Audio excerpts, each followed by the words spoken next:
Mm, mm. Okay. So welcome to the podcast, Jorge. It's truly a pleasure to have you on today. And before we dive into our conversation, I'm just going to provide the audience with a short introduction about your background. So Jorge is currently pursuing a degree in mechanical engineering with a minor in biomedical engineering at the University of Texas, Arlington, and his academic pursuits are just the tip of the iceberg. He has a keen eye for innovation and a thirst for knowledge. Jorge has worked at some of the most renowned companies in the aerospace industry, including Lockheed Martin and SpaceX. He also has worked at NASA as well. He began his journey as a teaching assistant and afterwards, he embarked an internship at Lockheed Martin, where he delved into the intricate world of aerospace engineering for about 7 months. Um, as well as further, he later also worked as the chief engineer of the UT Arlington robotics team. And in June 2022, Jorge embarked on his first internship with NASA, and the internship paved the way for a subsequent internship at SpaceX as a Starship launch engineering intern, where he played a crucial role in advancing the frontiers of space technology. And Jorge recently completed another internship with NASA, further expanding his knowledge and expertise in the aerospace domain. Beyond his professional endeavors, Jorge boasts a significant online presence with about 15,000 followers on LinkedIn, and he recently also was featured on an award-winning series on Amazon Prime Video, showcasing his time at UT Arlington. So, Jorge, thank you so much for joining us today, and I'm really happy to have you on. Thank you, Aman, for having me. Like I said, it's a pleasure to be on this podcast, and I'm here to answer any questions that you may have for you and for your audience as well. Sure. And just to kind of break the ice, could you maybe give us a short glimpse of your background in childhood? Yeah, sure. So I was originally born in El Paso, Texas. So that's my hometown. I grew up in Mexico for a little bit.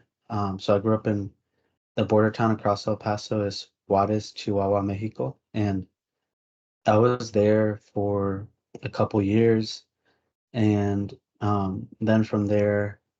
I moved to Durango, Mexico, which is another state further south. I was there for a couple of years as well. So during this time, I lived with my grandparents as well as my parents, and my grandpa was really passionate about space travel. Like he had pictures of all the Mercury, Gemini, Apollo, all the orbiters, Saturn V rocket, the different mission patches for the various shuttle missions and the pre-shuttle missions. So the background and my passion for space has been there since I was a kid. And then from there, my family moved to Arlington, Texas, where I grew up. That's currently where I am finishing my degrees in mechanical engineering and my minor in biomedical engineering at UT Arlington. So Arlington's really my hometown. But yeah, just overall growing up, um, I didn't really see myself getting involved too much with NASA just because, like, being a minority in this country and still figuring out the customs of this culture and things of that nature. Space was always something that I kind of saw as a distant goal, and I kind of always saw it just as a passion. But then, as soon as I joined college, then I had the opportunity to actually learn more about it and actually pursue it as a potential career. So yeah, like that was a little bit about my background. I was, like I said, born in Mexico, or excuse me, born in El Paso, raised in Mexico for a couple of years, and then from there, I had the opportunity to grow up over here. And even as a kid, like my favorite subject was always math, and my favorite sport was soccer. And that's honestly where my passions were back then. But I always had the goal of NASA, astronomy. Those are things that have always fascinated me since I was a kid. And obviously, of course, wanting to be an astronaut. So that's a little bit about my background and my childhood growing up.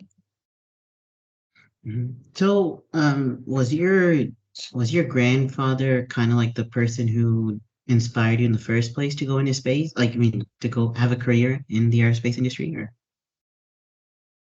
Yes, absolutely. So I had the opportunity, like I mentioned, to grow up with him. But past that, I didn't really see him too many times once I moved away when I was a kid. But his presence was really profound on me. Like he would go to uh all the air shows. And even though he himself, he sold like car parts and aviation parts, so he didn't have a formal engineering degree, but that didn't stop him from having all these NASA merchandise. So that didn't stop him from that. So that didn't stop him from pursuing his passion of educating himself on all that. So yeah, he was definitely the very first inspiration that I had to pursue a career in the space industry. And I'm super happy that now I get the opportunity to actually be able to fulfill that for him. okay, yeah, that's great. And so like I was just going through your LinkedIn profile, and one of your experiences which are like really kind of captivated my attention is you've worked as a national testimonial speaker, and through this role, you've offered probably a lot of invaluable guidance to both students and parents, advising them on strategies to like secure scholarships and employment opportunities. Could you kind of like briefly elaborate, like how do you like what kind of advice do you typically give to students and parents in such situations? And considering you've had a little bit of success in terms of working at some of the most famous aerospace companies, what kind of advice do you typically give to people? Yes. So, the great part about one of the organizations that I've been super involved in a couple of years since I started college is the Society of Hispanic Professional Engineers. And in 2022, they started a program called Equipando Padres, which translates to supporting parents. So essentially, this program is aimed at targeting parents of first generation students, particularly pre-college, so like middle school, high school, and even elementary school. So some of the great things that Equipando Padres for SHIP does as a program is they'll have virtual STEM labs. So they'll have a scientific experiment, then they'll send out the kits to the kids, and the kids will then have the opportunity to follow an online tutorial and get, for example, a brushless motor working or turn on an LED on a breadboard and things of that nature. So what I do is as a testimonial speaker is I'll share a little bit about my experiences being a first generation college student, not really knowing the ins and out of how the education system works over here and kind of figuring out a little bit as I go. And then from there, I provide advice on, like, for example, things such as FAFSA, things such as scholarships, tuition, college visits, financial aid, things of that nature. And then I'll provide my own experiences. So, like, I used to have a lot of jobs in um, the blue collar jobs. Like I used to be a grill cook at Chipotle. I used to be an ice cream server at Brahms. I used to be an Uber driver, and I used to sell knives. So I've had blue collar jobs as well. So I'll talk about those experiences so that way parents can feel like, we are like we've been there, done that as well.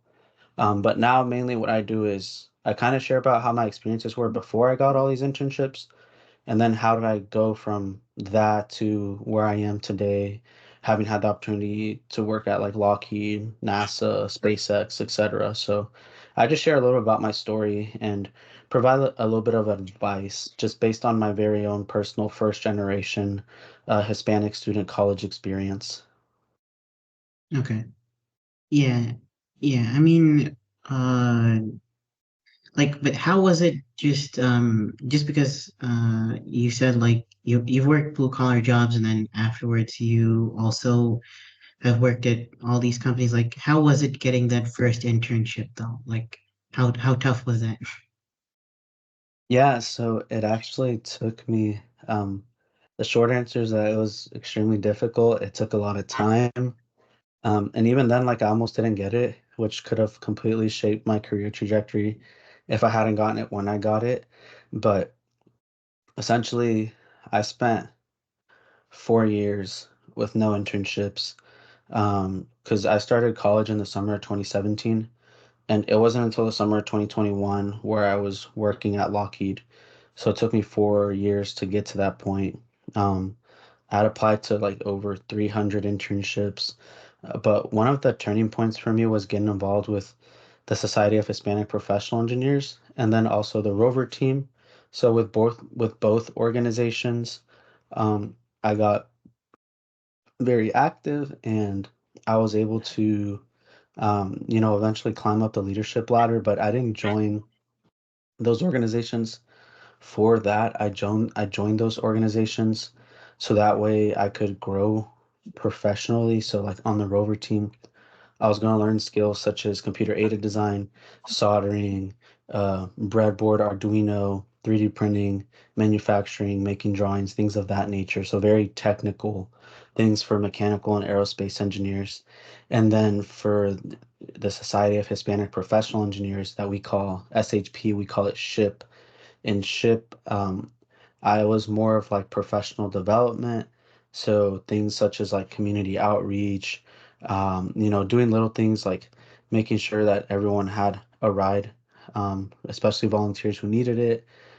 So through that organization, I managed to climb up the leadership ladder in that organization as well. So having leadership in two different organizations helped me apply to where I go to school at the University of Texas at Arlington. They have what's called the CWEP, which is the College Work Experience Program. So this essentially helps partner the universities such as UT Arlington and then the University of Central Florida. They have a partnership with Lockheed Martin Missiles and Fire Control, where they are essentially allowing students to be in a smaller pool of applicants and applying directly to Lockheed Martin Missiles and Fire Control. So through that, so getting involved in the organizations that I mentioned, um, applying to be part of the CWEP program at my university, and then also I worked really hard to get certifications in SolidWorks, such as the CSWA, which is a Certified SolidWorks Associate, which you can get these for different aspects of SolidWorks, such as mechanical design, manufacturing, sustainability, simulation. So I have a Certified SolidWorks Associate for mechanical design and also for simulation. And I'm currently training to get a certified SolidWorks professional in mechanical design. So just working on getting those certifications was another filter that I was able to essentially upgrade my resume and upgrade my skill set to then apply to Lockheed Martin. And then, learning about their company culture and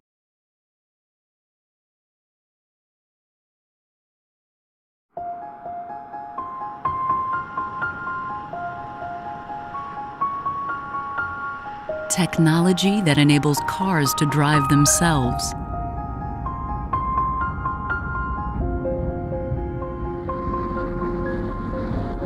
Routine flights to Mars.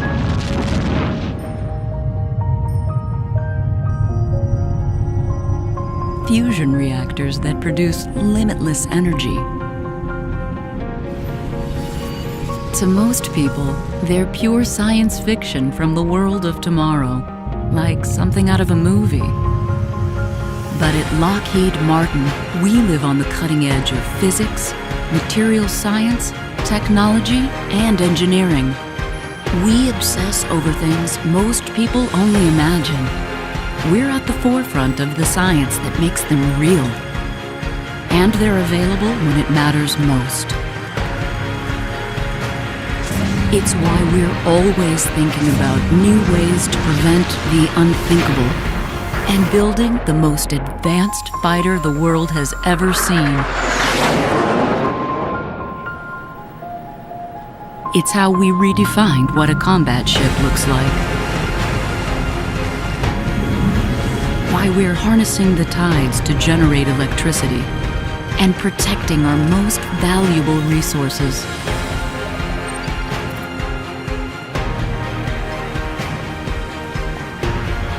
And while we don't know what's going to change the world next, we're probably already working on it.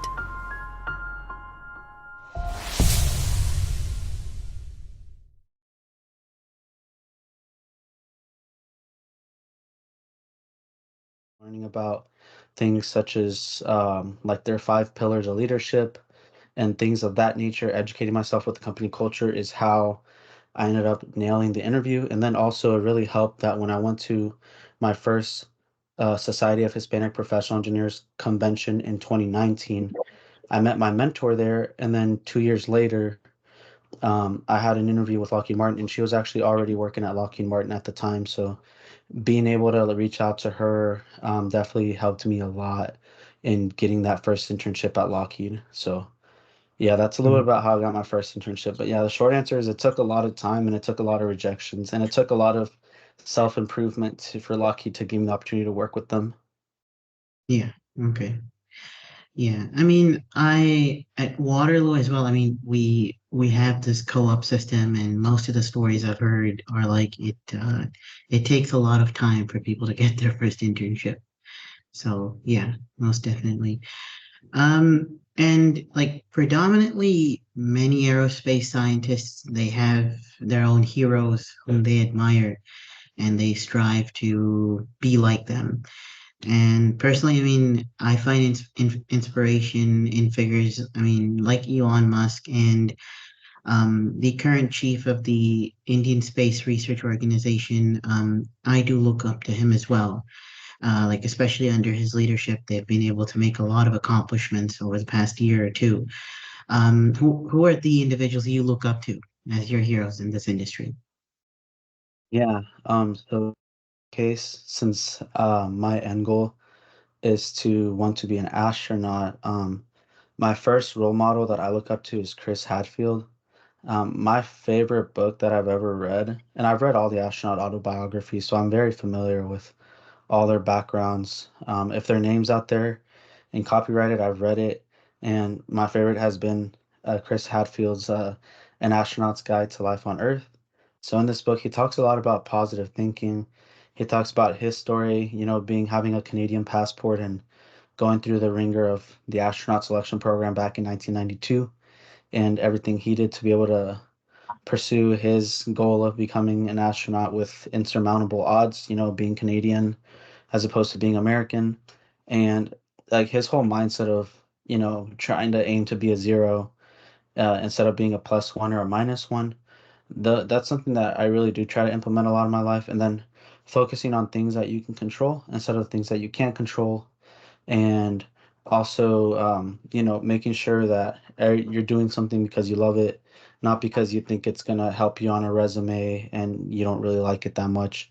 So Chris Hadfield is definitely my first role model just because of everything he's accomplished. He flew on the shuttle twice to the Mir space station, to the International Space Station, and then a third time he flew on a Soyuz to the space station for 6 months to be the International Space Station commander. And, he was the first Canadian to do a spacewalk, first Canadian to command the International Space Station. So obviously he accomplished a lot at the US Navy Test Pilot School, being the top pilot as a Canadian and at Edwards Air Force Base. So he's accomplished a lot, and the way he carries himself and everything are things that I really do like. I really look up to every aspect of Chris Hadfield, and I do aspire, to pursue his career goals. I look up a lot as well to astronaut Jose Hernandez. He's a really big inspiration in the Hispanic community. He was born in, I think, Stockton, California, and then he grew up in Mexico, and his story is very relatable to my story in the sense like he grew up in Mexico, but his story is very unique because he would go to school from August to November, and then from November to February when they're not harvesting because of the winter, they would go back to Mexico, and then from February to the end of the school year, he would come back to school. So he would take like 3 months worth of homework with them back home. And he eventually had that sit down meeting with his second grade teacher. And, she told his parents, and, him being a second grader was having to act as a translator, with his parents only speaking Spanish and the teacher only speaking English. Um, eventually told him, like, you can't keep moving. You have to plant the roots firmly. So just everything that Jose Hernandez overcame, like he got rejected from the astronaut program 11 times and finally got selected his 12th time. And, everything that he positioned himself to be, everything he did to position himself. He learned how to scuba dive. He became a pilot. He went to go work in Russia. The work he did at the Lawrence Livermore lab, he did everything he could in his power to not give up. And, he got to fly on STS 128 on Endeavor or Discovery, I believe. And then, Mhm. obviously now they've made a movie about his story on A Million Miles Away on Amazon Prime. So Jose Hernandez is another role model that I have. Um, Obviously, of course, me wanting to be an astronaut. And then, I look up a lot to like the modern day astronauts like Woody Hobart, Johnny Kim, especially the ones that come from engineering backgrounds, just because like I don't see myself becoming a test pilot, but I do see myself, becoming as good of an engineer as I can be, whether it's getting a PhD, whether it's working in academia or working at NASA, supporting the Commercial Crew Program or the Artemis program, or working at SpaceX and supporting the Starship program. And then, just overall being well-rounded. So yeah, those are a couple of the heroes that I have. A lot of them that I look up to are astronauts because at the end of the day, that's kind of where I want to pursue. So Yeah. yeah. Okay. And just as like a follow-up question, so you worked at SpaceX, and I mean, you've had some extensive experience as well in the space industry, and I just kind of want to know, like, what do you think about Elon Musk? Like,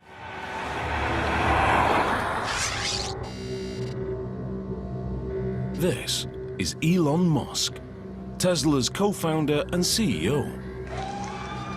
Elon is an inventor and a maverick entrepreneur, one of America's youngest billionaires. I like exploring, I like technology, I like creating things that have never been seen before or even imagined before. He is a genuine Silicon Valley success story. In the mid-1990s, Elon set up a small internet company.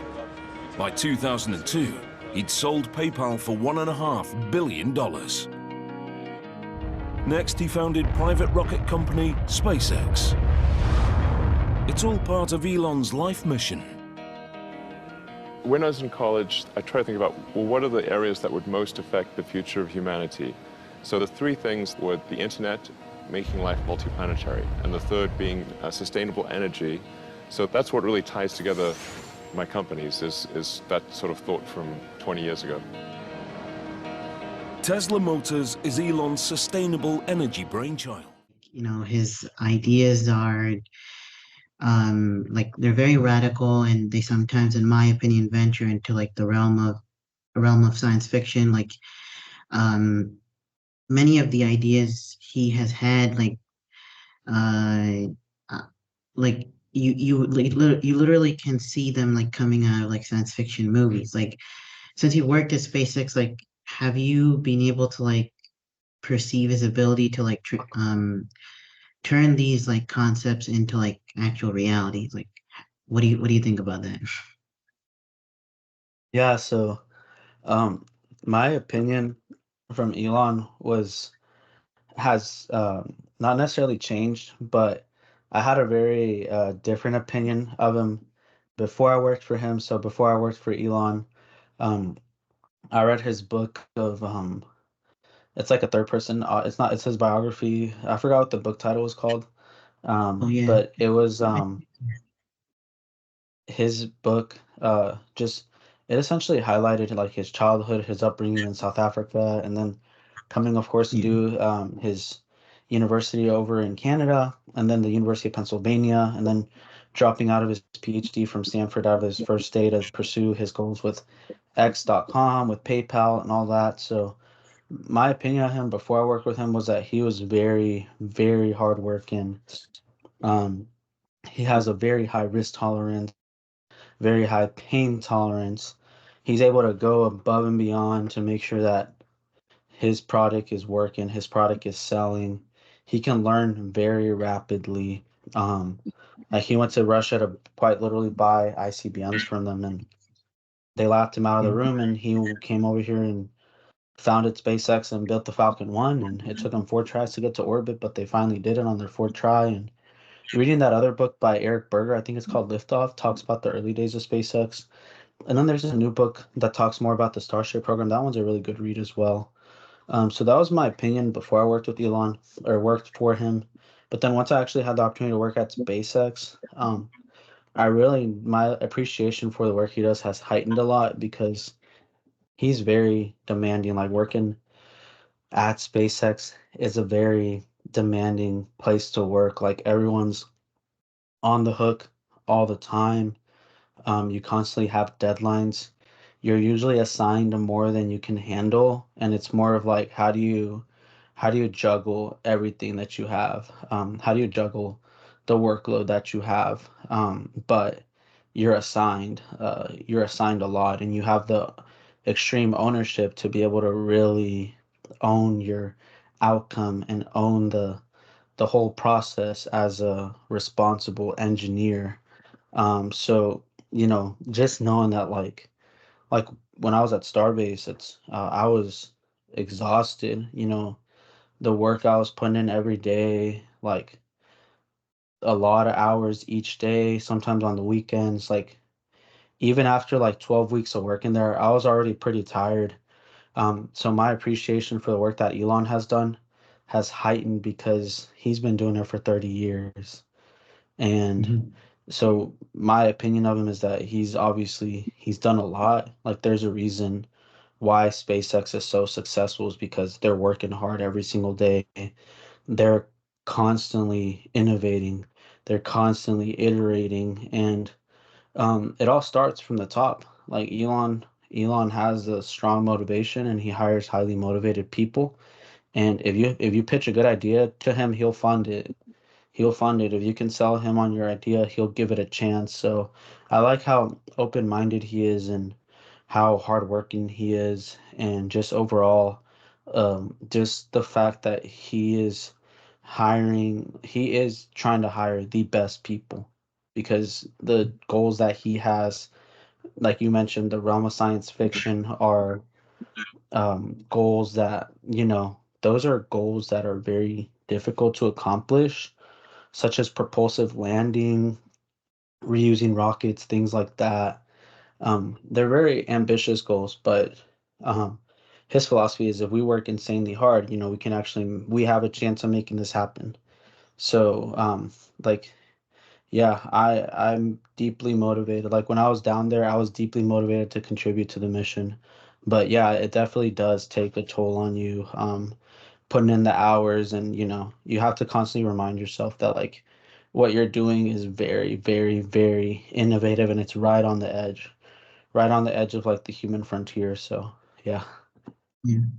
Yeah, I mean, that's what I've heard as well. Like, I mean, pretty much, every employee who is working for any of his companies, whether it be SpaceX, whether it be Tesla, whether it be Neuralink, everybody's working super hard. And even with the takeover of Twitter, you saw that letter being published, and he clearly did mention that there's going to be a shift in working culture, like, but that just kind of reminded me, like I mean, Elon in another interview, this was with Khan Academy, and he kind of talked about like his what the vision for space was in 1969.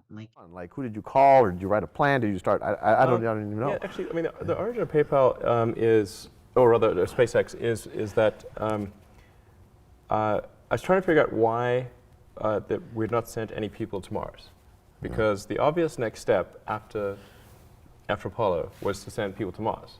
So, but what in fact happened was that we sent a few people to the moon, and then we didn't send anyone after that to the moon or Mars or anything. But if you'd asked people in 1969, what would 2013 look like? They would have said there'll be a base on the moon. We would have at least sent some people to Mars, and maybe there'd even be a base on Mars. There'd be like orbiting space hotels, and there'd be all this awesome stuff in space. And that's what people expected. And if you'd said, well, actually, the United States in 2013 will not be able to send anyone to orbit. But I'll tell you what will exist is that there'll be this device in your pocket that's like the size of smaller than a deck of cards that has access to all the world's information, and you can talk to anyone on planet Earth. And even if you're like in some remote village somewhere, as long as there's something called the internet, they wouldn't know what that means, of course, then you'd be able to communicate to anyone instantly and have access to all of humanity's knowledge. It's like bullshit. There's no way that's going to be Right. And yet we all have that, and space is not happening. So I was trying to figure out like what was the deal here, and this was like 2001. It was just a friend of mine asked me what I'm going to do after PayPal. And I said, well, I've always been interested in space, but I don't think there's anything that an individual could do in space because it's the province of government, and usually large government. But I'm curious as to when we're going to send someone to Mars. So I went to the NASA website, tried to figure out like where's the place that tells you that, and I couldn't find that. So I thought, well, like either I'm like bad at looking at the website, or they have a terrible website because surely there must be a date. That should be a big date, yeah. Yeah, it should be like this should be on the front page. And then I discovered actually that NASA had no plans to send people to Mars, or even really back to the moon. After the moon landings were successful, most people thought like there's going to be like a base on the moon. There might even be a base on Mars. Later on, let's say there's going to be like orbiting space hotels by the time we get to like 2015, 2018. But and the public interest in space is kind of like being reinvigorated now. But what do you kind of like? What do you think caused like the interest in space exploration to die down after the moon landings? And he is kind of the person who kind of like reinvigorated public interest. But what do you think kind of caused it to die down then? Yeah, well, I'll give you the one-word answer. It's the government. But the longer answer is just the fact that like all these programs are very ambitious. During the Apollo program, they wanted to send man to the moon before the end of the decade. Those were the words that John F. Kennedy recited at Rice way back then, 1961, because, they wanted to have superior technology to the USSR, to Soviet Union, and they didn't spare any expense. They had 400,000 people combined with all the contractors, with all the technicians, with all the engineers working to make that possible. So they had the full support of the government. They had the full support of the nation. Every single state was contributing to the Saturn V rocket, to the pad, to everything that was going on to make the Apollo 11 lunar landing happen. But then we had a shift in government, and we had a shift, like obviously we had the Nixon administration, and the Apollo program got shut down. So Apollo 17 was the last lunar landing, but Apollo 18, Apollo 19, Apollo 20 didn't happen. So that's why we have 3 Saturn V's in Marshall, Kennedy Space Center, and the Johnson Space Center, and the various visitor centers complexes. But ultimately, just in order to reach space, you do need to have a sense of continuity.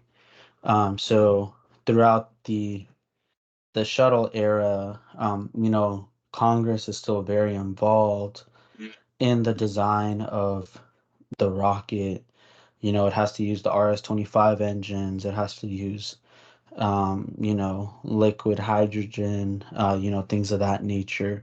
Versus once the commercial industry came into the picture in the early 2000s, they really allow physics to drive the decisions. So they'll design their own rockets. They'll make it as light as possible. And one of the goals that Elon had when he started SpaceX was, the cost to reach orbit, I think, was on the order of like $40 million or something like that. And he cut it down, or I think the cost for a kilogram to reach orbit was some number that I can't remember, and he dropped that number by a factor of 10. So he knew the key to like have a sustainable presence on Earth, and obviously missions down the line to go to the moon, to Mars, and beyond. You're gonna need reusable rockets. You're gonna need sustainability. You're gonna need reusability. You're gonna be able to have to do on orbit refuels, things of that nature. And then, so essentially, once you have these companies start up, they're independent of the government. Like even in the early 2000s, like there was the Constellation program, which was supposed to return man to the moon, but then it got canceled. So just NASA going through these waves of different policymakers and being at their mercy to get their job done, because the engineers at NASA are great. They can do anything with the right amount of money, but you need the funding, you need the support, you need the policymakers, the legislative, the higher up people. They need to be able to support the mission financially. They need to provide the resources, like the James Webb Space Telescope, for example. There was no way that could have been done without increasing the budget, because that was a project where you couldn't really afford to really cut back on anything, because everything for the James Webb Space Telescope had to work perfectly, because they're going to a Lagrange point where it cannot be serviced.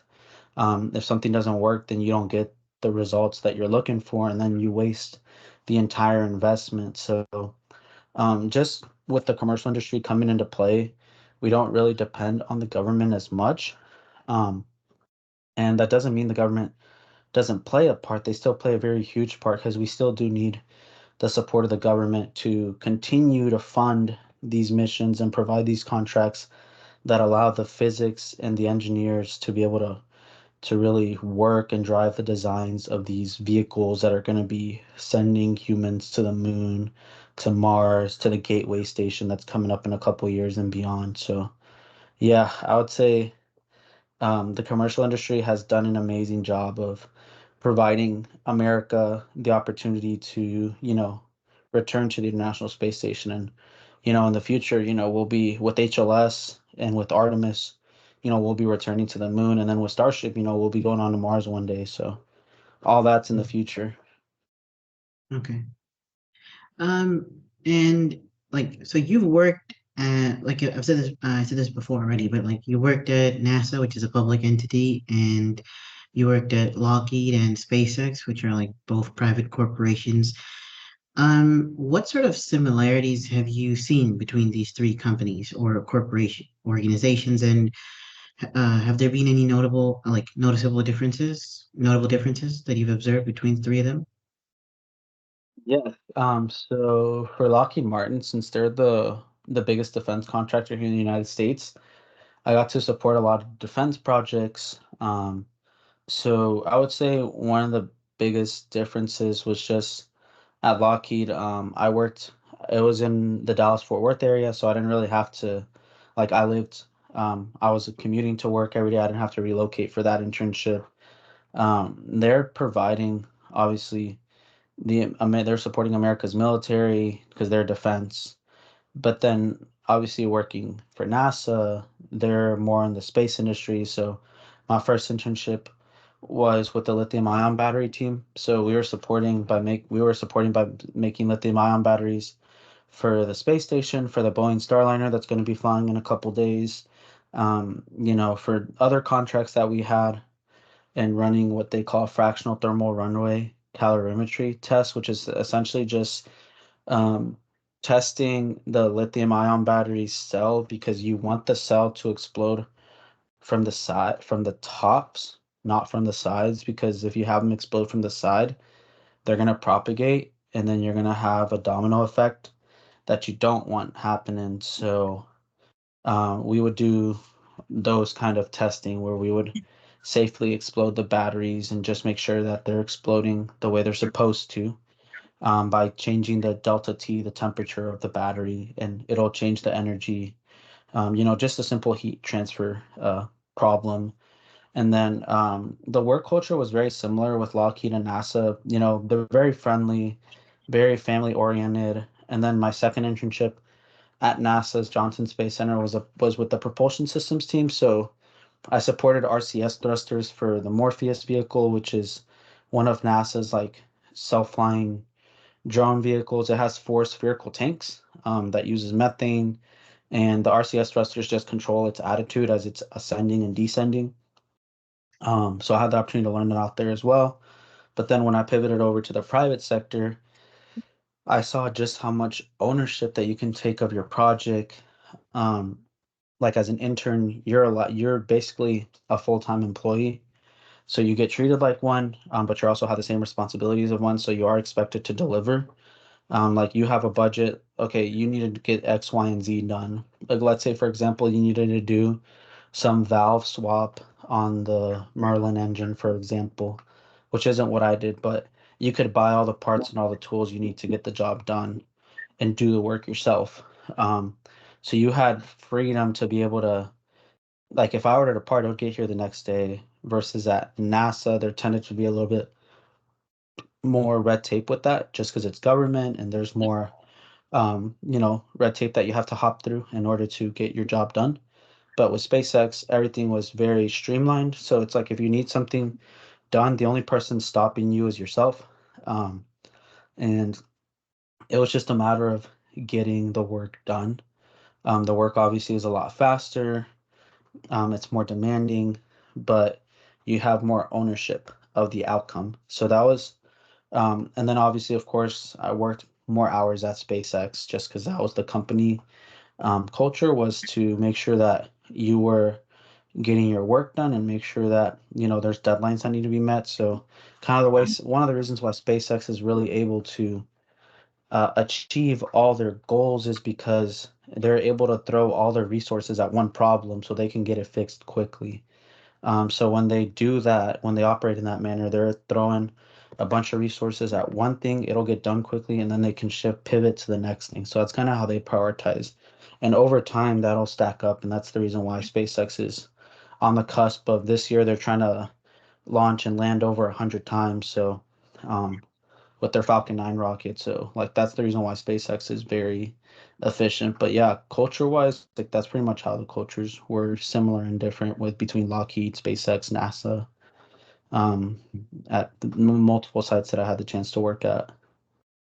Okay. Okay. And so you had, I said this in the introduction, and you were showcased on a program titled The College Tour on Amazon Prime Video. And what was your experience like being on a show on Amazon Prime? Yes. Thank you, Charles, for having me join you and the team here on campus. These cars are incredible, and so is UTA Racing. Their team of student engineers and drivers is one of the most successful in the series history, with 8 US championships and 3 more abroad. This is the Maverick Factor in action. Thank you, Charles, for showing us around. That was absolutely incredible. Take care. Up next is Jorge, who comes to UTA all the way from his hometown in El Paso, Texas. This mechanical engineering and biomedical engineering senior has one of the most impressive resumes you will ever see from a college student, with internships at NASA, SpaceX, and more. This is a Maverick who is going places, and one of them might be outer space.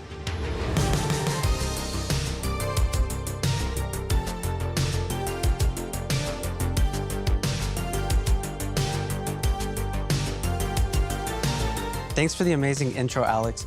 Born in El Paso, raised in Mexico, settling in Arlington, and wanting to be an astronaut, I knew UTA was the perfect place for me. Growing up, my grandpa had a huge influence on me with his passion for NASA, despite the fact that he had no formal education. To fulfill his vision, I chose UTA and pursued degrees in mechanical and biomedical engineering. I came to UTA because of its overall academic excellence and, more specifically, its world-class engineering department. Some of the real game changers for me were getting involved in student-led organizations such as the Society of Hispanic Professional Engineers, where I served as president, and the Mars rover team, where I served as chief engineer. At UTA's College Work Experience program, I was able to land my first internship at Lockheed Martin.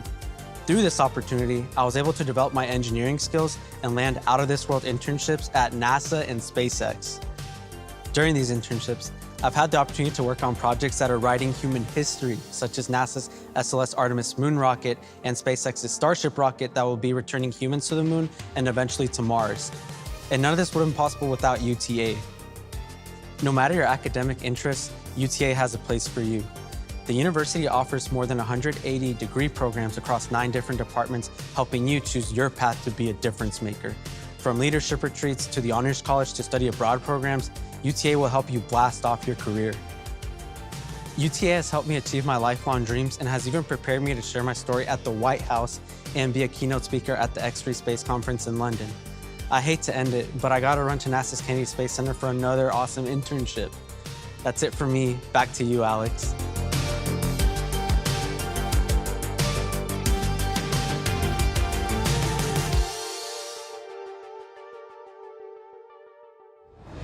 Incredible story, Jorge. Safe drive to Florida.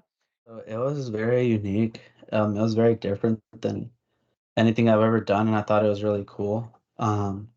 So Amazon, the college tour is essentially a show that showcases different universities.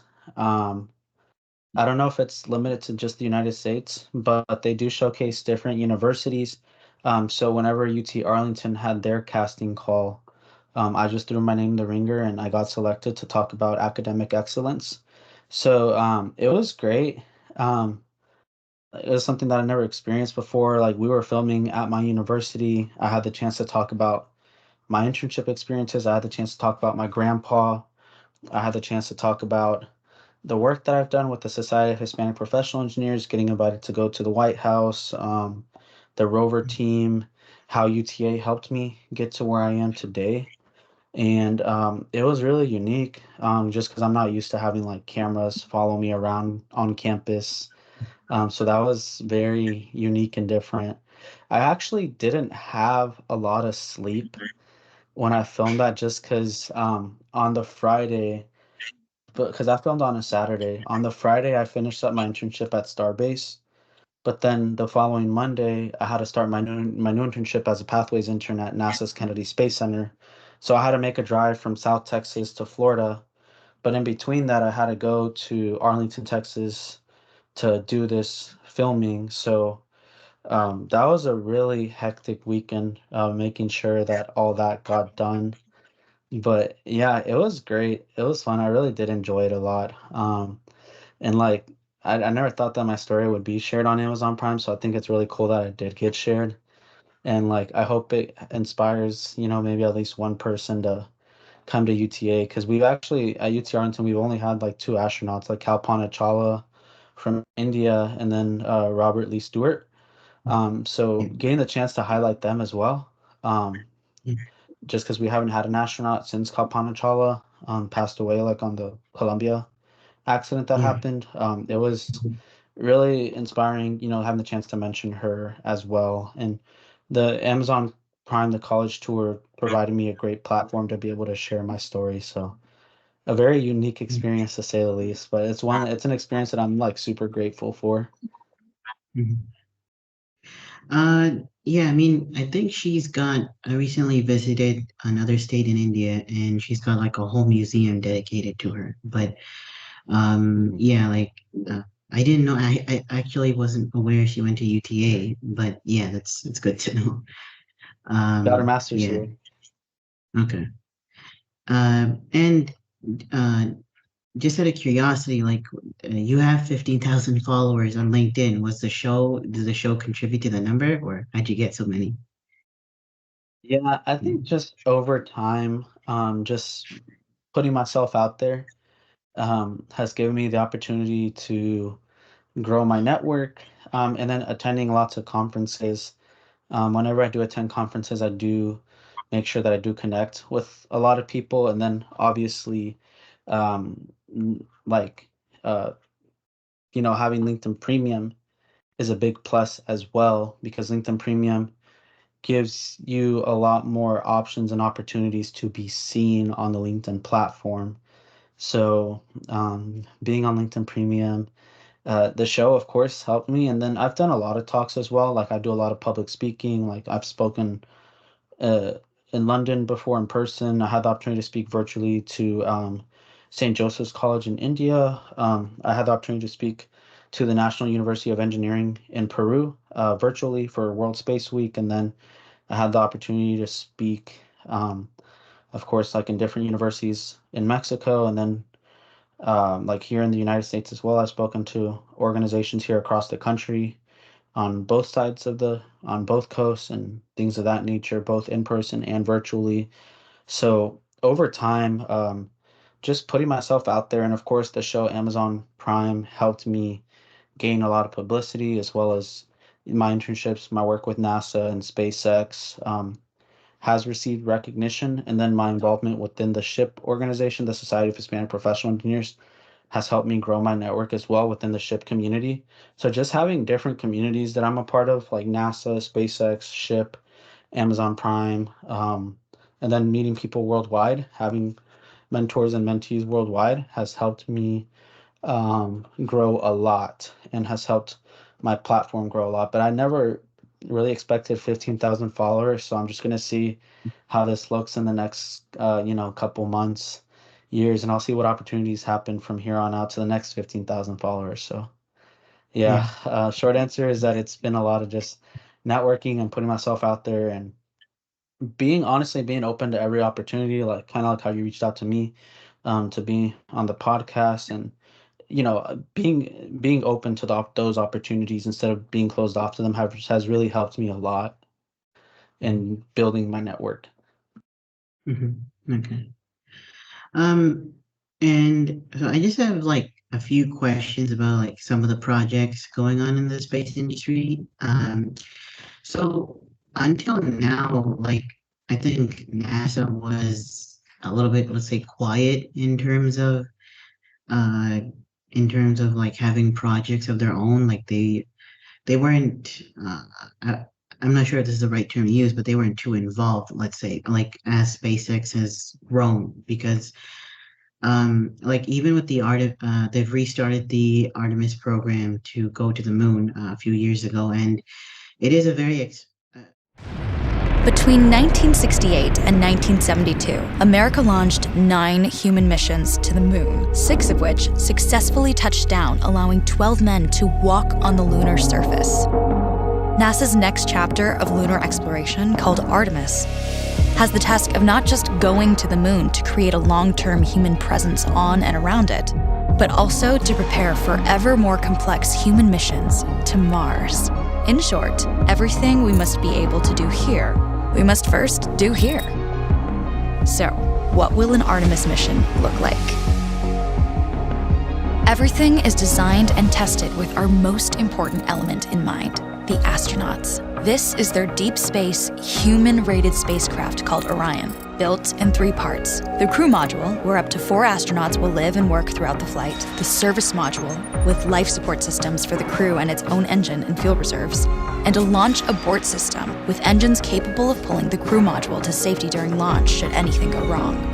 To accomplish the task of launching our crew and heavy payloads, NASA is building the Space Launch System, comprising of a cargo hold, an exploration upper stage, a massive core stage, and 2 extended solid rocket boosters. Altogether, this is the world's most powerful rocket, and it exceeds the legendary Saturn V of the Apollo era in numerous ways.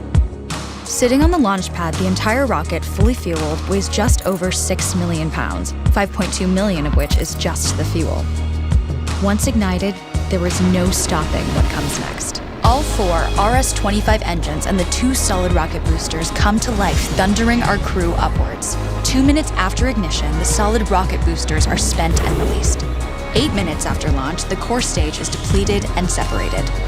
The upper stage fires briefly, placing Orion into a parking orbit around the Earth. Here, the crew reconfigure the spacecraft and check systems to confirm everything is ready for deep space travel. With a go from mission control, the crew reignite the exploration upper stage engines to leave Earth entirely. The exact timing of this maneuver is critical to reach a speed that can escape Earth's gravitational pull, but also put Orion on a course that will intersect the moon days later. Once this burn is complete, the upper stage of the SLS is jettisoned and the crew aboard Orion coast for several days toward all that awaits them at the moon. Approaching the moon, we see the fundamental differences between Artemis and Apollo. Instead of requiring Orion to serve as an expendable lunar command module or to carry a constrained lunar lander, the Artemis missions will take advantage of a different approach: pre-staging. Everything needed for lunar missions will be positioned in advance by commercial and international partners. This includes rovers, science experiments, and human-rated systems on the surface. But it also includes a dedicated lunar station in orbit around the moon called Gateway. Here at this station, we can pre-stage a robust lunar lander and establish a strong communications relay. Designed with open standards, the Gateway can be expanded as new missions and partnerships develop, allowing multiple human missions on the moon at the same time and enabling ongoing science to be conducted even between human missions. The Gateway is also capable of adjusting its orbit to allow access to every part of the moon, something the Apollo missions could not do. But the real key in this approach is placing Gateway in a unique halo orbit to perfect the maneuvers needed for Mars missions. And with the growing list of commercial and international opportunities, Gateway is the ideal hub between Earth and all that lies beyond. Returning to our crew as they approach Gateway, the Orion must match the elliptical orbit of the station in order to successfully dock. Once on board, pre-selected crew members transfer to the lunar lander, while those assigned to Gateway remain on station. The lunar lander system itself is built for 3 unique steps: descending from the halo orbit of Gateway down to a low lunar orbit, descending from low lunar orbit to the surface, and once the lunar mission is complete, launching from the surface of the moon and ascending all the way back to the orbiting Gateway.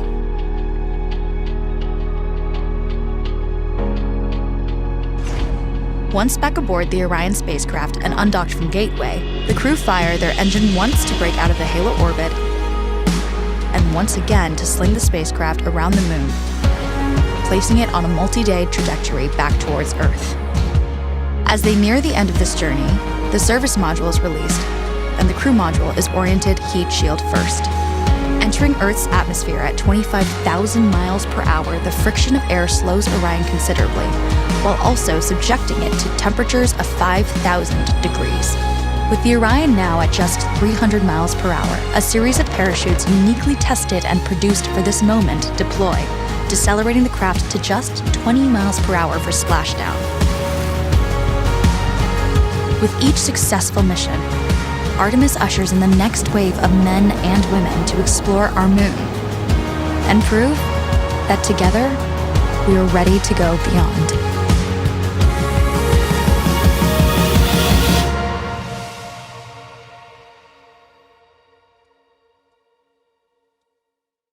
Compared to what SpaceX has been able to do, it's a much more expensive project. Like SpaceX has obviously demonstrated remarkable efficiency in all of its endeavors. And NASA obviously has relied on SpaceX for a lot of its operational needs in the recent years. And, SpaceX's rocket technology, it obviously stands out. Even the avionics systems on board, I got a chance to see pictures of them. And even on the Netflix documentary, you can see like they're more aesthetically appealing than what any other space organization has been able to do. What do you think kind of like convinced NASA to restart their programs? Was it just to kind of like be just kind of like be more competitive, or to like be in the loop, would you say? So I guess kind of answer your question, I would say that NASA, particularly when it comes to low Earth orbit, that low Earth orbit industry is really going to go to the commercial. So companies such as SpaceX, ULA, Blue Origin, Boeing, Northrop Grumman with their Cygnus spacecraft, those low Earth orbit is essentially just going to belong to the private sector. But NASA does still do a lot of spearheading of the deep space missions. So if you think of missions like the Dragonfly that's going to, I believe, Titan for the moon, and then the Europa Clipper, the Psyche spacecraft, Voyager, the Parker Solar Probe. We have the Mars Climber. We have space probes that are going into deep space, and NASA is taking the leadership onto that. And then specifically for low Earth orbit, like you were mentioning, or like to the moon, like Artemis, um, why NASA is reviving their involvement. It's just now that we do have partnerships and we have it on contracts that this does need to get done. It's definitely helping for sure move forward the needle, um, for NASA to continue to make sure that they are present in all these space achievements. So even though the private sector with companies such as SpaceX are reaching low Earth orbit and they are reaching the moon, etc., NASA does still want to be involved with that, and they do want to take leadership in that because at the end of the day, the astronauts do belong to NASA. So NASA does still play a very big role in the engineering side of things. Um, but yeah, like I would say like NASA, the low Earth orbit is definitely belonging more to the commercial sector, but the deep space missions, like a lot of the research missions, definitely do very much still belong to NASA, and NASA does take ownership of these. Mhm. Okay. Um, and I just also want to like talk about the Starship program at SpaceX. And This is the final go no go poll for Flight 3 of Starship. Invite 2. Go. Stage 1. Go. Stage 2. Go. Flight directors go for launch.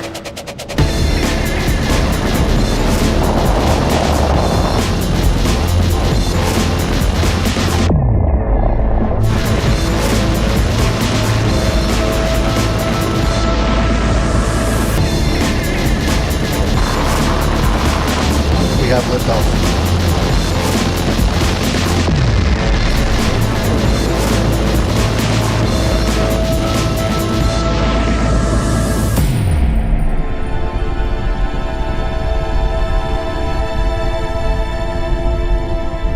Vehicles pitching downrange.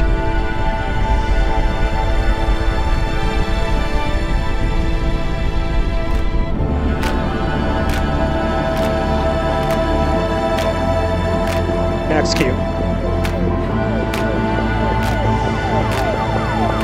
Vehicle supersonic.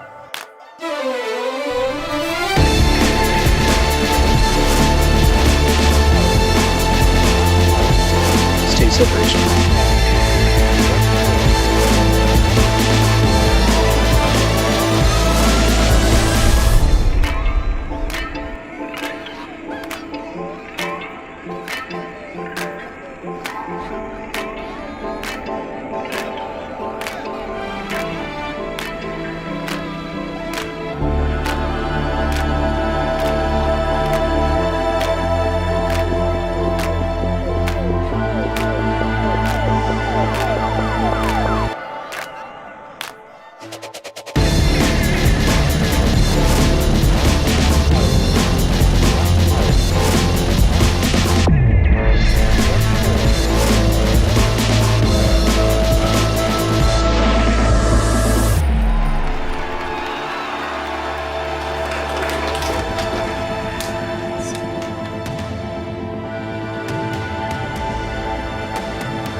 So its focus is on like reusability, versatility, and the potential for interplanetary travel. And it does represent a very bold leap for space exploration. And it has a massive payload capacity, the Innovator Raptor engines.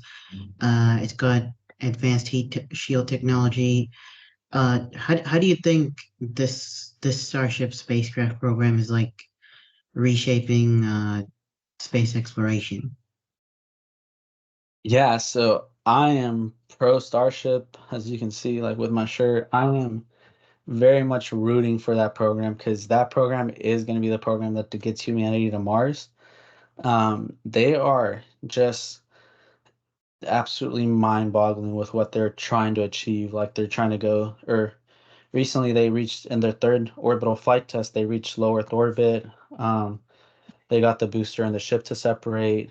The next steps, of course, are to land the booster, and if that booster is really, really big. So the fact that it can land with its 33 Raptor sea level engines, that's going to be a very impressive achievement. Also with the launch tower, the Mechazilla, the chopsticks, the little robotic arm manipulators, they're supposed to catch the booster as it's landing. So the day that SpaceX tries that is going to be a very big day in the space industry if they can successfully land. Essentially, they're landing a metal skyscraper back on the Yeah. pad where it came from. That's going to be really, really impressive. And then I don't know if you've seen the Artemis 3 mission profile, but essentially, SpaceX is going to send 4 tankers, which are essentially like the tin can Starship that everyone's seen.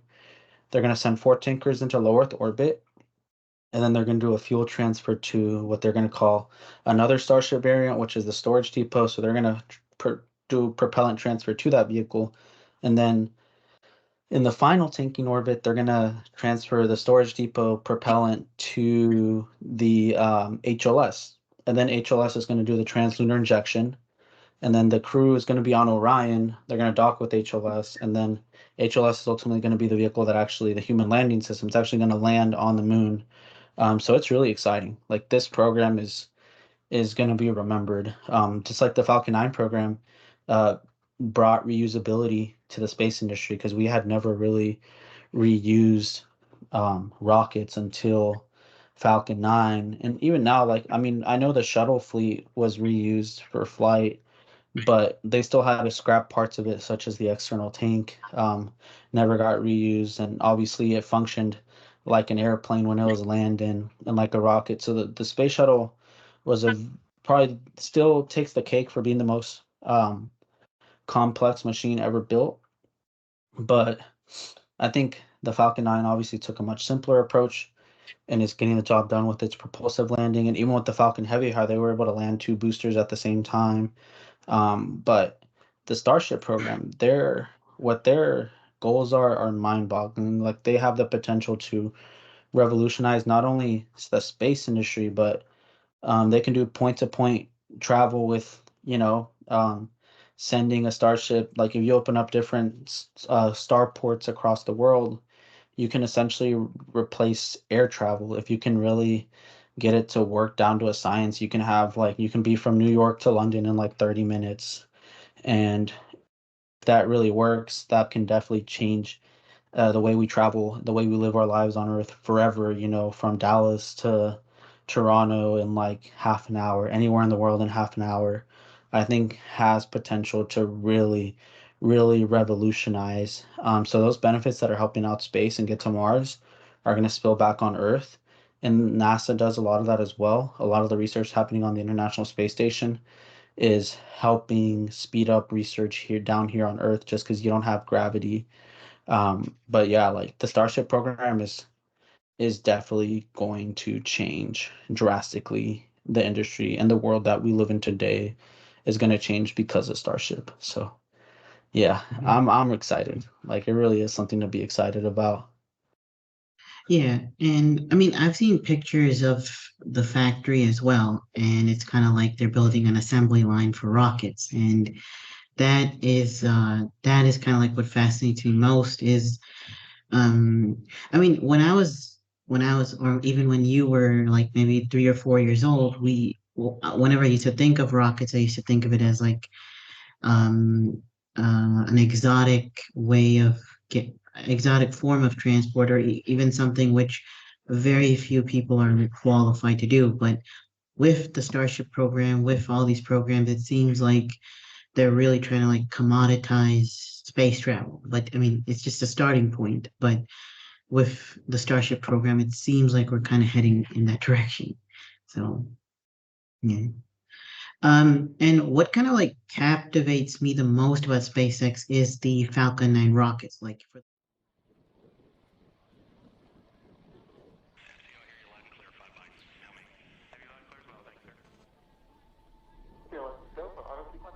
Yeah, we have a go for auto sequence start. Discovery's onboard computers have primary control of all the vehicle's critical functions. T-minus 17 seconds and counting. 15.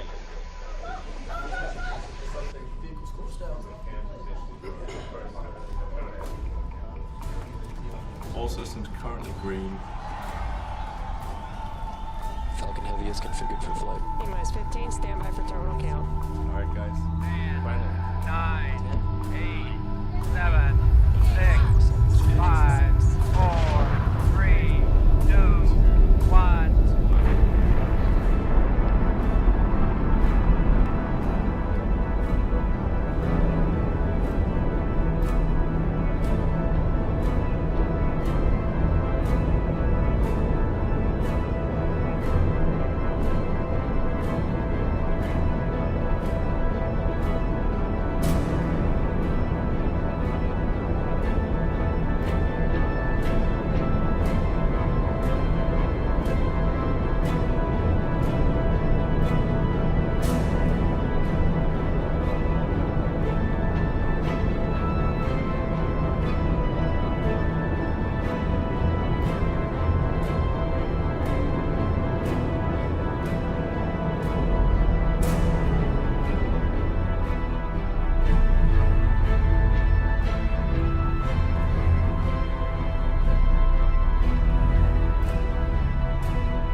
November 9815, whatever you go ahead. 9815 Lima, remain VFR if you can, remain straight and level.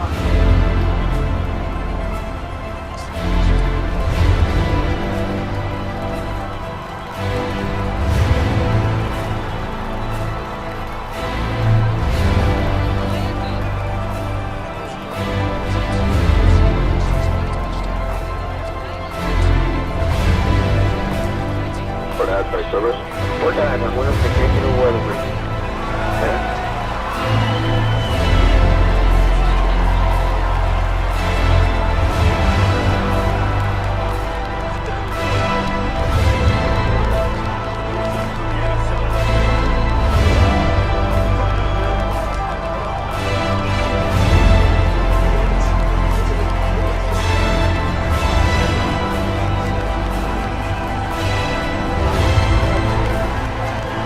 What are you trying to prove to them? In spaceflight and help make spaceflight accessible to almost anyone. And I would hope for as much support in that direction as we can receive.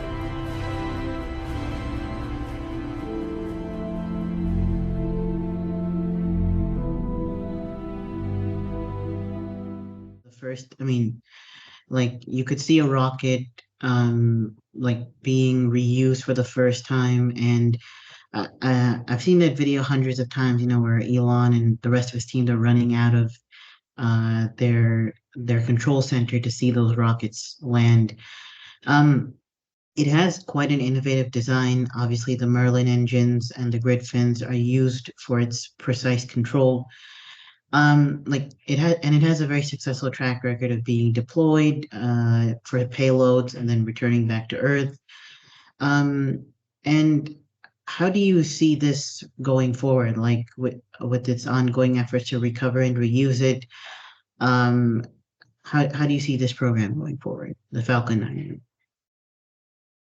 Well, the great part is that the Falcon 9 is already pretty mature as a program. So with Starship, they're still very much figuring things out down at Starbase. And the big plan for that is once Starbase is fully operational and they're going to start implementing the operational side of things over at Cape Canaveral in Florida, at the Kennedy Space Center, where SpaceX also has a home over there on launch pads 39A and 40.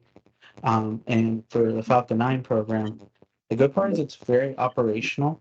I see Falcon 9 continuing to be a crew resupply mission, CRS missions for the space station, and also I see Falcon 9 continuing to give more civilians a chance to go to space, kind of like how Blue Origin does with its New Shepard rocket, and SpaceX did it with its Inspiration 4 mission, where they sent Jared Isaacman and Dr. Sam Proctor, Chris Dombrowski, and Haley Arsenault to the orbit the Earth for 3 days.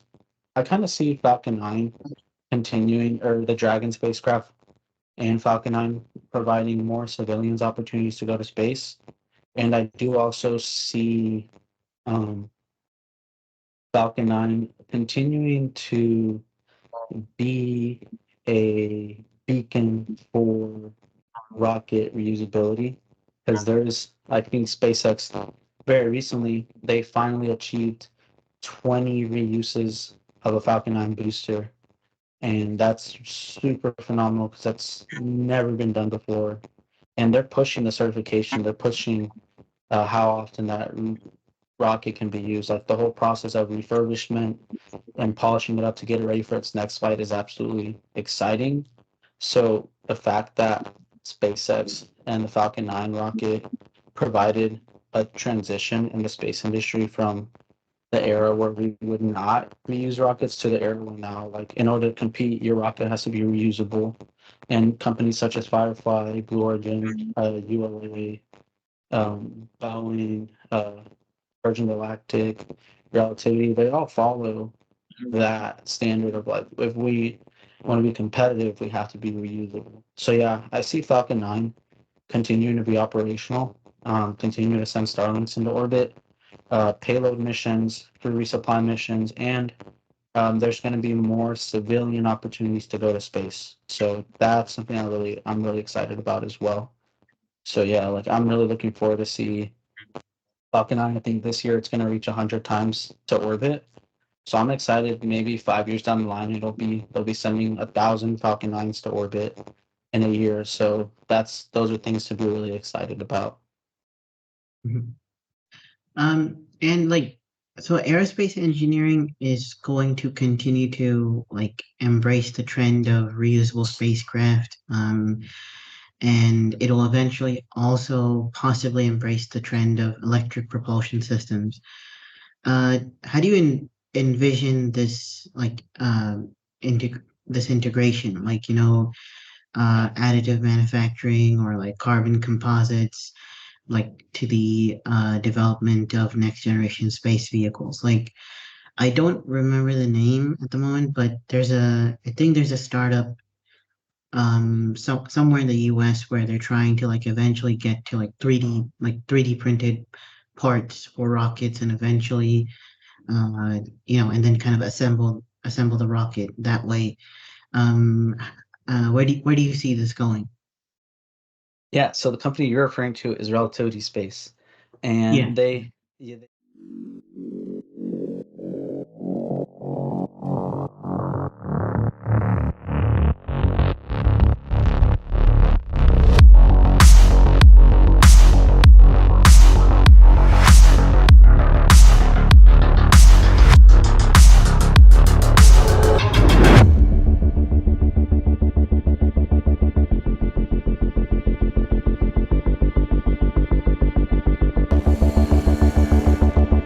Additive manufacturing at Relativity Space has really enabled us to be iterative in our processes.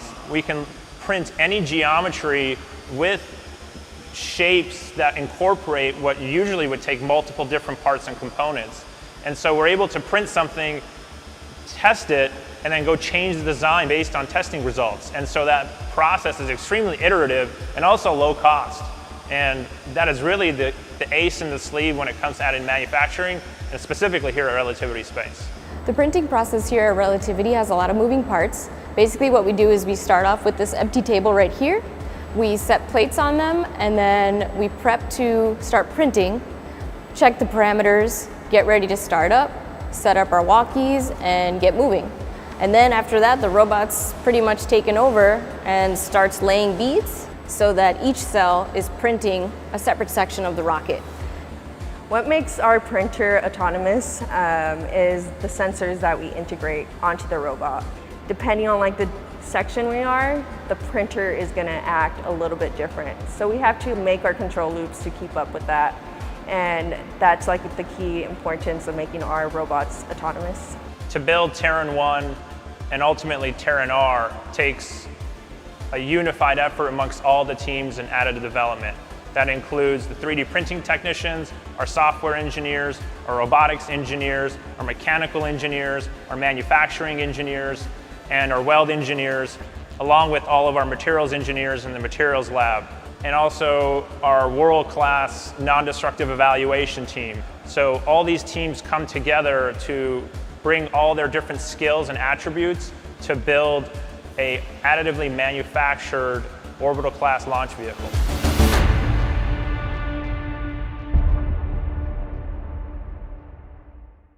They launched their Terran 1 rocket, which was, most of it was 3D printed, obviously, except the engine. You can't really 3D print everything, and they're still on their next iteration, but just the fact that they even attempted and successfully got off the pad with a predominantly additively manufactured rocket is something to applaud. And that's really impressive that they were able to achieve that. But to answer your question, how these technologies are going to integrate themselves in the future, I don't really see them getting involved in, for example, like the Falcon 9 current iteration. If we were to implement additive manufacturing to the Falcon 9, like the various block cargos versions of Falcon 9, the additive manufacturing would probably significantly change the current design of it, and it probably wouldn't be Falcon 9 anymore. Same thing if we were to implement things like you mentioned, such as electric propulsion. It would probably just be a new rocket because the amount of design changes that would have to happen for that would pretty much, this iteration of Falcon 9 would probably become a different rocket. But I'm very much rooting for, there's lots of companies like Limitless Space Institute. There's companies that are coming up with different propulsive methods, such as nuclear propulsion, fusion, electric propulsion, solar sails. There's many different technologies that still the physics isn't fully understood yet, but once it is, it's going to change the industry, and we're going to go even farther than Mars. Right now, with chemical propulsion, it takes just a little over 3 years to conduct a full Mars mission, just because you have to have the Hohmann transfer and you have to have the ability, the orbits do have to line up so you can launch a crew to Mars, and then also have the opportunity to send them there, and then you have to wait for the orbits to align to then the Mars ascent vehicle so it can come back to Earth. And with the crew or with different samples and things of that nature. So I know one of the astronauts that I also look up to, his name's astronaut Franklin Shane Diaz.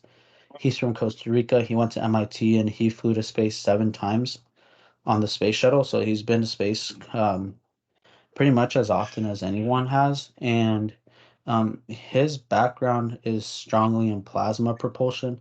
So he proposes a way where you can get from Earth to Mars, and I don't want to misspeak here, but I think it's maybe like 30 minutes or something like that. And I'm probably wrong there. So don't quote me on that, but obviously significantly faster than 6 months.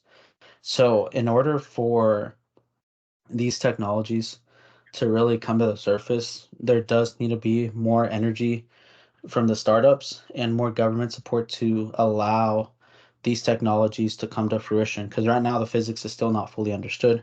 But Limitless Space Institute has a way to get from Mars to Saturn in like 6 minutes or something like that. And so they're coming up with like fission and different kinds of technologies for that to actually come to fruition. So yeah, the short answer is electric propulsion. If you were to integrate it into current vehicles, it would probably significantly change the design. But there is importance in continuing to fund these technologies because right now everything's chemical propulsion, like ULAs. Vulcan rocket uses liquid natural gas. SpaceX uses RP1 and liquid oxygen. Starship uses methane and liquid oxygen. And then of course they use liquid helium and liquid nitrogen to be able to purge the fluids, the different commodities through. So and then SLS, the Artemis rocket uses hydrogen. So what all these have in common is that they're all using different chemical propulsion. So if there's research done in other various propulsion techniques, then that'll further advance the possibilities for space travel, especially when we consider going deeper, because chemical propulsion isn't it's not really feasible to send a crew on a 6-year journey to some other star. Like you really do have to speed up that process. So things like electric propulsion can definitely help accomplish that. Yeah. And there are like challenges of hypersonic flight and obviously even the thermal management with like re-entry. So like what sort of solutions or are being explored to like kind of address these hurdles and uh even to like make them cost effective?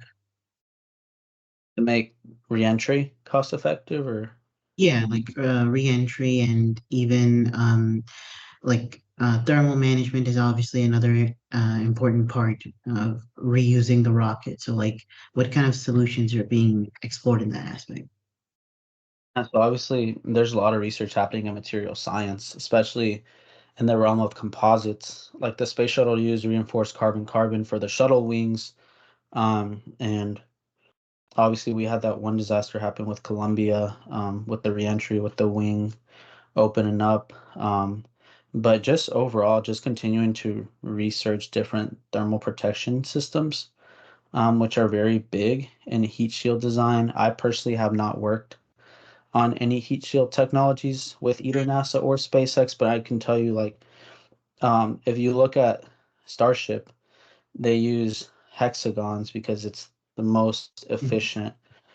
All the tiles are hexagon because it's the most efficient way to cover ground, and just stainless steel and different material research. And then there are departments within SpaceX and even universities that are working to help the private and the private industry, as well as help NASA come up with different technologies for heat shields and reentry. And so we don't have to, because back then the crew would have to get in at the exact angle, or else they would miss their opportunity to come back to Earth. So obviously space travel is incredibly dangerous. But having a heat shield that's very reliable is a must-have. So yeah, that's I think just continuing to do research in material science and composites specifically, even polymers can help answer those questions. Mhm. And so I had the opportunity to like see some of your pictures on LinkedIn from the SpaceX factory. And what kind of like I said this already, but like what kind of intrigues me is like they're like literally trying to build an assembly line for like constructing rockets, and it's fairly big. I mean, they've acquired a lot of land and space, and before this factory, like the closest resemblance in the aerospace industry was, I think, the Boeing factory, because like the Boeing factory was, I mean, it is like the largest building on the planet, but now this SpaceX factory, I think it already has surpassed it, or it will surpass it. Like, what was your experience of like working there in the first place? Like, what kind of surprised you, and what was your like first-hand experience of working there? Yeah, so it was pretty nostalgic, especially it's pretty mind-blowing to see, especially down at Starbase. And obviously when I worked at headquarters in Hawthorne, California, everything's Falcon 9, so it's obviously a much smaller vehicle than Starship. But when you go down to Starbase, um, they're essentially trying to do everything. Elon wants to do everything under one roof because that's what made Falcon 9 very successful, is that you have everything under one roof. The nose cone, the fairings, the actual interstage, the body, the Merlins, they're all underneath one roof. So you're able to, the communication is sped up a lot quicker.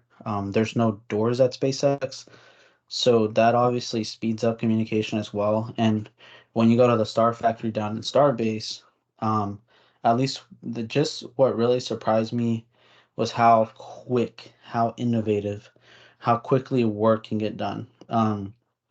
If you're not paying attention, you wouldn't even realize it, but the booster already moves from like the launch pad to one of the high bays or the mega bays or the rocket garden, because they move around boosters very quickly, to the point where it's hard to keep up when they're moving all the time. And then also, they tore down, like, at least since I've been there, I know they tore down the mid bay, the high bay, and the mega bay because they want to have all the space for one giant star factory where everything's going to be underneath one roof, especially because they're doing they want to do vertical integration for Starship, for the ship, and for the booster. And it's obviously it's a very tall booster, so they need the facility support for that. But Elon's really big on building the machines that build the machine. So like even at Tesla as well, like I've never worked at Tesla, but Tesla, more than half their teams are building the machines that build a machine. And then at SpaceX, my role on the ground support team was helping build the ring wall that's going to transport the booster. I think it's really, really, really innovative because it gives you more opportunities to get your work done faster. And it get like if I need to talk to like the Raptor team or the booster team, we're underneath the same roof, and that helps speed up things a lot quicker.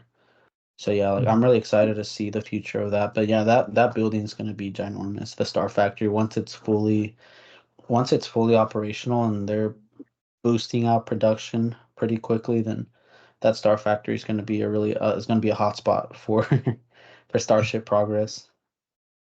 Yeah, I mean, I've seen there was a video published on YouTube, and he kind of like the guy kind of talks about how it was before and how it was after. And I actually went to Google Earth myself, and I saw those pictures like before and after. And yeah, it is pretty impressive for sure.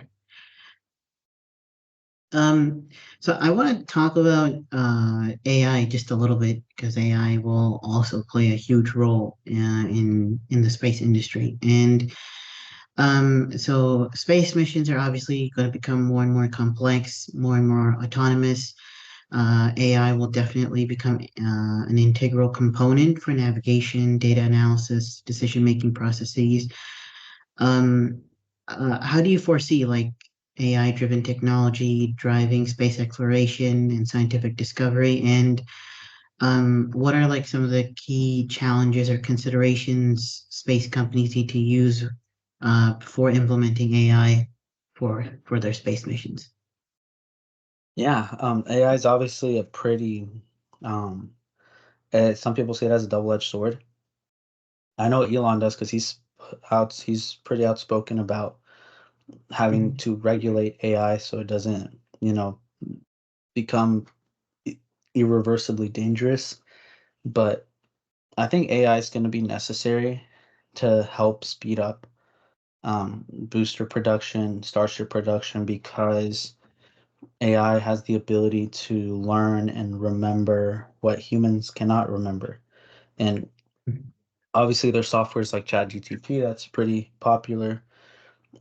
If you need something answered quickly, if you need to get over a block, then ChatGTP can help you with that. But I think as long as AI is regulated and as long as AI is being controlled and it's being monitored, I think it can very much help speed up very manual processes. Like there's a lot of things that technicians do, especially even like at the Starlink factory over in Hawthorne, California, where they're building the user terminals And there's a lot of manual work there that can be done by AI. And even in Starbase, there's a lot of work like threading bolts, tapping fasteners, things of that nature.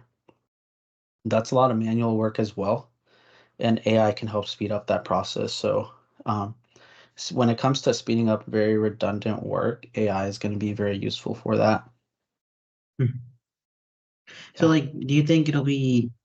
I mean, AI and automation, I think are different. I think they're different things, but do you think it'll kind of be like more for like manufacturing the rocket or coming up with the design for it rather than like the operational aspect? Or Yeah, I think AI can give you, for example, like an optimized solution. So like if you're trying to optimize the geometry, I think AI can help you with that because AI can probably see a little bit further than a human can, even a design expert.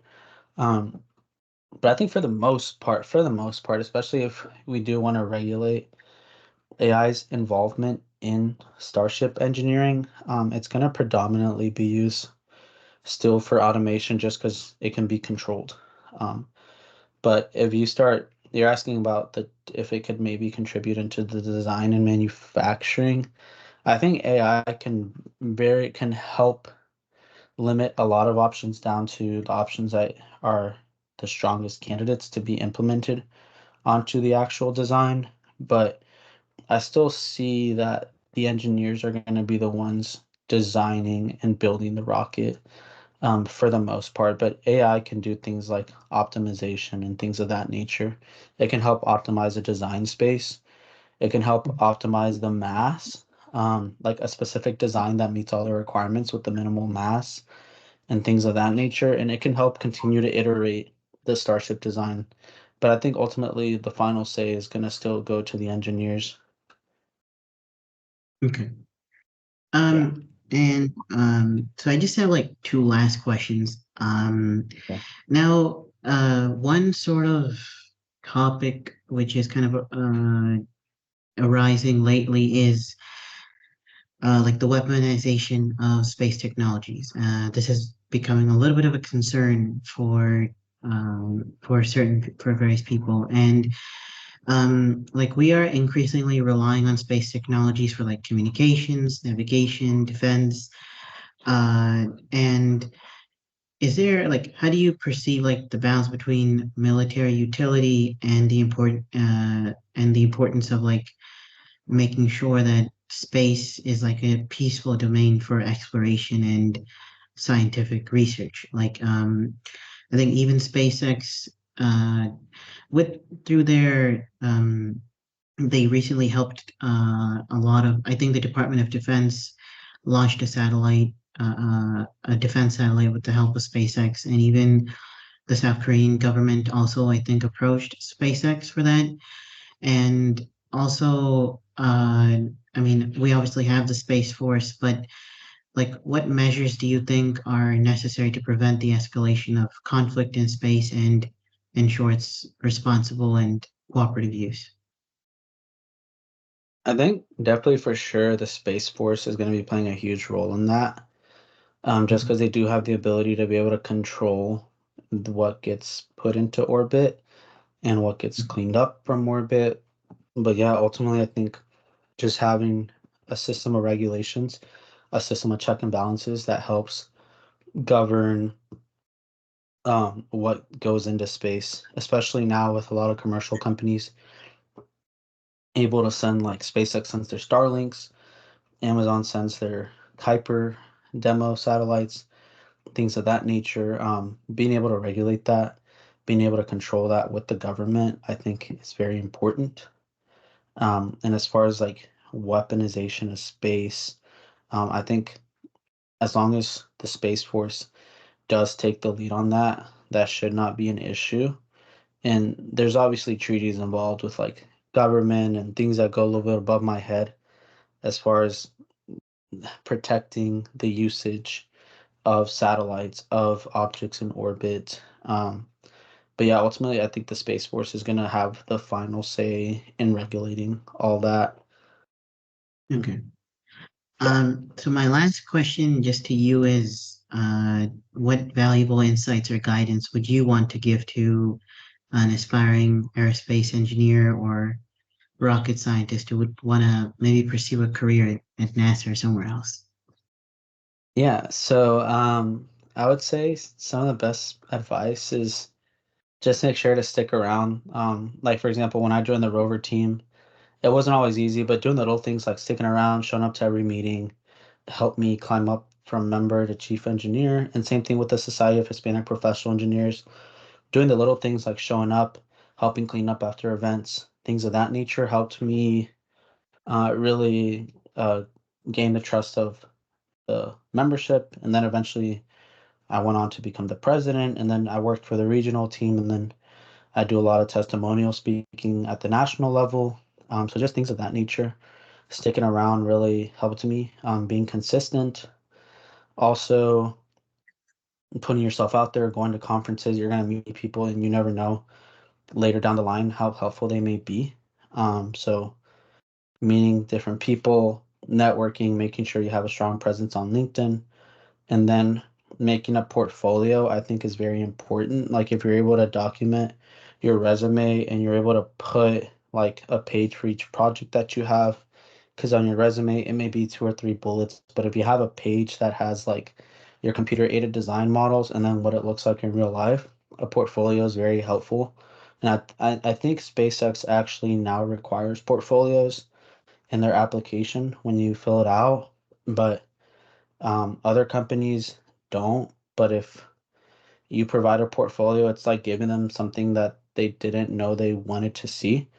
And it's very, very helpful to sell yourself. So ultimately, just take on leadership roles and make sure you're doing everything with a purpose. Like, don't do something with the sole purpose of because you want to improve your resume, but more so because it's something that you really enjoy and it's something that you think is going to add a lot of value to your career and it's going to help you personally grow a lot. So, yeah, that's my advice. Just be perseverant, never give up. Like I did initially get rejected from UTA, so I had to like appeal and had to go through the whole appeals process.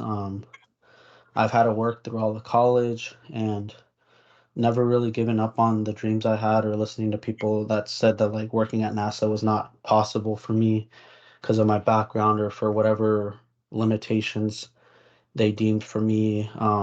Just keep working hard and make sure that you're always working towards a goal. And the more measurable goals you have, when the day the opportunity comes, you'll be ready. So, yeah, that's the best advice that I can give to you and your audience. Sure. Yeah, I mean, so thank you so much, Jorge, for giving us your time.